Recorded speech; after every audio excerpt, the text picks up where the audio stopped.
کو اپنا پورا پوٹینشیل ریئلائز کرنے کے لیے. ہماری 22 کروڑ کی آبادی ہے لیکن ہم اس کا پوری طرح فائدہ نہیں اٹھا سکتے. ہماری جو کیش اکانومی ہے یہ ایک بہت بڑی رکاوٹ ہے ایک 22 کروڑ کے ملک کو اپنا پوری طرح اپنی عوام اپنے نمبرز کا فائدہ اٹھانے میں. اس کا جو ہمیں سب سے بڑا نقصان ہے کیش اکانومی کا وہ ہماری ٹیکس کلیکشن ہے. پاکستان دنیا میں تقریباً سب سے کم ٹیکس اکٹھا کرتا ہے. ہماری 22 کروڑ لوگوں کے اندر 20 لاکھ تقریباً 20 لاکھ ہیں جو ٹیکس دینے والے. 22 کروڑ لوگوں میں صرف 20 لاکھ ٹیکس دینے والے اور 20 لاکھ میں سے 70% ٹیکس جو دیتے ہیں وہ صرف 3,000 پاکستانی ہیں. تو یہ ایک ملک کے سامنے کیوں رکاوٹ ہے؟ کیونکہ ہم اپنا انفراسٹرکچر نہیں بنا سکتے, ہم ہیومن ڈیولپمنٹ نہیں کر سکتے, بچوں کو تعلیم نہیں دے سکتے, ہاسپٹل بہتر نہیں کر سکتے. ایک وہ ملک جو آج سے 50 سال پہلے یہ سب سے خطے میں تیزی سے آگے جا رہا تھا وہ آگے نہیں جا سکتا کیونکہ ہمارے پاس اتنا پیسہ نہیں ہے ملک کو ڈیولپ کرنے کے لیے. اور جو اپنے انسان ہیں ان کے اوپر وہ جو پیسہ خرچ کرنا چاہیے وہ ہم نہیں کر سکتے. تو یہ جو آپ نے آج قدم اٹھایا ہے یہ ڈیجیٹل پاکستان کی طرف جو ایک بہت بڑا قدم آپ نے اٹھایا ہے یہ ہمیں کیش اکانومی سے آہستہ آہستہ جس طرح ایک آپ آہستہ آہستہ کسی ایڈکشن سے کسی کو دور کرتے ہیں تو ہم بھی کیش اکانومی سے آہستہ آہستہ اس طرف جا رہے ہیں جدھر ہم اپنی 22 کروڑ عوام کا فائدہ اٹھا سکتے ہیں. جو اس کی جو دوسرا بہت بڑا پہلو وہ یہ کہ جو ہمارا نچلا طبقہ ہے جو آپ نے ورڈ یوز کیا انکلوژن کہ ان کو بھی ہم اپنی ترقی کے اندر شامل کریں, یہ بھی ایک بہت بڑا آپ نے قدم اٹھایا ہے اس راست پروگرام کی وجہ سے. ہمارے جو احساس پروگرام ہے اس میں جو ہم غربت کم کرنے کی کوشش کر رہے ہیں, جو ہم موبائل والیٹ کا استعمال کر رہے ہیں, جو عورتوں کی بینک اکاؤنٹس کی بات کر رہے ہیں, یہ جو آپ کا راست پروگرام ہے یہ اس کو آگے بڑھائے گا اس کو. اور خاص طور پہ جو ہماری غریب گھرانوں میں اور دیہات میں جو عورتیں وہ سب سے زیادہ جو غربت کا اثر ان عورتوں پہ پڑتا ہے.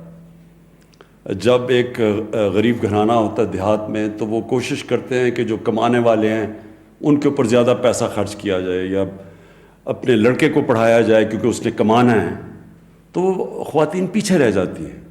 تو ہمارا جو پروگرام ہے احساس کا وہ کوشش ہی یہ ہے کہ ہم عورتوں کو اپنی فائنینشیل انکلوژن کے بیچ میں لے آئیں, ان کو موقع دیں, ان کے بینک اکاؤنٹس کھولیں, پھر ان کی مدد کریں, ان کو مویشی جانور دیں تاکہ وہ اپنی سٹینڈرڈ آف لیونگ خود کوئی ذریعہ معاش بنے ان کا.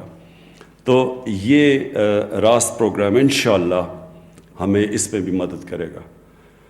جو آپ نے بڑی اچھی جو اسٹیٹ بینک کو میں پھر سے مبارک دیتا ہوں کہ آپ نے اوورسیز پاکستانیز کو جس طرح انگیج کیا. ہمارا جو ریمیٹنسز بڑی ہیں اور ریکارڈ ریمیٹنسز پاکستان کی تاریخ میں کبھی اتنی زیادہ ریمیٹنس نہیں بڑھی, وہ بھی ایک بہت بڑی اسٹیٹ بینک کی کامیابی ہے کہ انہوں نے ہمارے جو اوورسیز پاکستانی جو پیسہ نان فارمل چینل سے بھیجتے تھے وہ فارمل چینل سے بھجوانے کی کوشش کی ہے. تو جس کا بھی ہمیں پاکستان کو فائدہ آ رہا ہے کہ ہمارا کتنے سالوں کے بعد 17 سالوں کے بعد کہ 5 مہینے میں جو ہمارا کرنٹ اکاؤنٹ ہمیشہ ڈیفیسٹ میں رہتا تھا وہ 5 مہینے سرپلس میں چلا گیا. اور اس کی لوگوں کو پوری تک اہمیت نہیں کہ اس کا کتنا فائدہ ہوا ہے پاکستان کو. سب سے بڑا فائدہ یہ ہوا کہ ہمارے روپے کے اوپر جو پریشر پڑتا ہے, جیسے ہی کرنٹ اکاؤنٹ کا خسارہ ہوتا ہے, جیسے ہی ہماری اندر ملک میں کم ڈالرز آتے ہیں اور زیادہ ڈالرز باہر جاتے ہیں تو پریشر پڑتا ہے روپے پہ. جب روپیہ گرتا ہے تو اس کا سارے معاشرے پہ امپیکٹ پڑتا ہے, خاص طور پہ غربت پہ. جو غریب لوگ ہیں ان کے لیے مہنگائی جیسی چیزیں مہنگی باہر سے امپورٹس مہنگی ہوتی ہیں, خاص طور پہ تیل اور پھر گھی اور پھر دالیں, تو اس کا سارا بجلی سب چیز پہ امپیکٹ پڑتا ہے. اس لیے جو کرنٹ اکاؤنٹ ہمارا جو سرپلس ہوا, اس نے بڑا پریشر اتارا ہے ہمارے روپے سے, اور اس میں بھی اسٹیٹ بینک نے جو کوشش کی ہے, جو سٹیپس اٹھائے ہیں, انکریج کیا ہے ہمارے ورکرز کو کہ فارمل چینل سے پیسہ بھیجیں. تو اصل میں یہ کوشش راست کی یہ ہے کہ ہم اپنی فارمل اکانومی کو بوسٹ کریں. ہماری اصل میں سب سے بڑا مسئلہ یہ ہے کہ انفارمل اکانومی بہت بڑی ہے, اور جب انفارمل اکانومی بڑی ہو تو نہ آپ ٹیکس اکٹھا کر سکتے ہیں اور نہ ہی ملک ترقی کر سکتا ہے.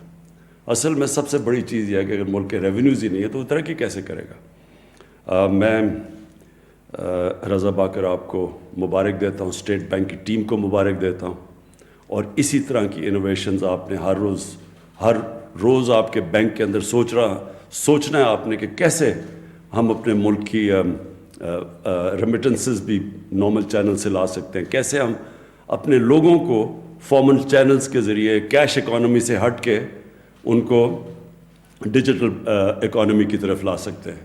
اور یہ بہت بڑا چیلنج ہے آپ کے لیے ابھی تک جو آپ نے جو کیا. میں آپ کو خراج تحسین پیش کرتا ہوں. In the end, I want to thank again Queen Maxima for taking so much interest in Pakistan, in the well-being, especially of the women living in deprived areas, wanting there to be financial inclusion in Pakistan. And I know the interest you have taken in the Asas program, so I want to thank you for that. The Gates Foundation, I especially want to thank for the help they've given to Pakistan, especially in the polio program, but in other areas, whenever we need help, the Gates Foundation is always there. And I want to, the British High Commission for the help they've given us. I want to thank them, World Bank for the help they've given us. Thank you very much.